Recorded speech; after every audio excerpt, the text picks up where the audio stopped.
രാവിലെ ഒരു 6:30 6:45 ആയപ്പോഴേക്കും നമ്മൾ ഊബർ റിസർവ് ചെയ്തിട്ടുണ്ടായിരുന്നു. അങ്ങനെ നേരെ നമ്മൾ എയർപോർട്ടിലെത്തി. ഞങ്ങൾ എവിടേക്കാണ് പോണതെന്ന് ഇതുവരെ പറഞ്ഞില്ല അല്ലേ. ഇപ്പോൾ ഓൾമോസ്റ്റ് എല്ലാവർക്കും അറിയായിരിക്കും. നമ്മൾ ലക്ഷദ്വീപിലേക്കായിരുന്നു ഇത്തവണത്തെ പോകാനുള്ള പ്ലാൻ ഇട്ടിട്ടുണ്ടായത്.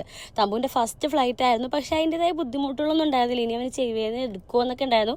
നമുക്ക് ക്രൂ മെമ്പർ കറക്റ്റായിട്ടെല്ലാം വിവരിച്ച് തന്നിട്ടുണ്ടായിരുന്നു കേട്ടോ.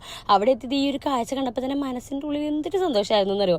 നമ്മളൊരു ഹോം സ്റ്റേ ആയിരുന്നു എടുത്തിട്ടുണ്ടായിരുന്നത്. നല്ല അത്യാവശ്യം അടിപൊളി ക്ലീൻ ആയിട്ടുള്ള റൂമും കാര്യങ്ങളൊക്കെ ആയിരുന്നു. ചെന്ന് തന്നെ വയറ് കരിഞ്ഞുകൊണ്ടാണ്, അത്ര വിശപ്പായിരുന്നു. രാവിലത്തെ ഫ്ലൈറ്റ് ആയിരുന്നല്ലോ. സോ ചെന്ന പാടെ പുട്ടും കടലക്കറിയും കൂട്ടി കഴിച്ചിട്ട് ജസ്റ്റ് ഒന്ന് പുറത്തൊക്കെ ഒന്ന് കാണാമെന്ന് വിചാരിച്ചു. നമുക്കിന്ന് ആഫ്റ്റർനൂൺ ആയിരുന്നു ഒരു ഹാർബർ വിസിറ്റും അങ്ങനെ 2-3 ബീച്ചൊക്കെ പോണത്. സോ ഉച്ചയായപ്പോഴേക്കും അവർ നമുക്ക് ലഞ്ചും കാര്യങ്ങളൊക്കെ തന്നു. അതൊക്കെ കഴിഞ്ഞിട്ട് നമ്മൾ ലഗൂൺ ബീച്ചിൽ പോയി, അതുപോലെ തന്നെ ഹാർബറിൽ പോയി. എൻ്റെ ദൈവമേ, അങ്ങോട്ടും ഇങ്ങോട്ടും തിരിഞ്ഞാൽ നീലക്കടൽ എന്തൊരു ഭംഗിയെന്ന് പറഞ്ഞാണ്ടല്ലോ, നമുക്ക് വാക്കുകളോട് പറയാൻ പറ്റില്ല. നിങ്ങൾ ഒരിക്കലെങ്കിലും കാണുന്നവർ ഇതുവരെയും പോകാത്തൊരു പോകണോട്ടോ, അത്ര അടിപൊളിയാണ്.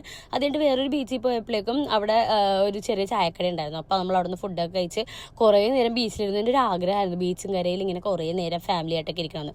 പിന്നെ പോണ വഴി ഒരു ഹൈപ്പർ മാർക്കറ്റിൽ കയറി തിരിച്ച് വീട്ടിൽ പോയി കിടന്നുറങ്ങി. അപ്പോൾ അത്ര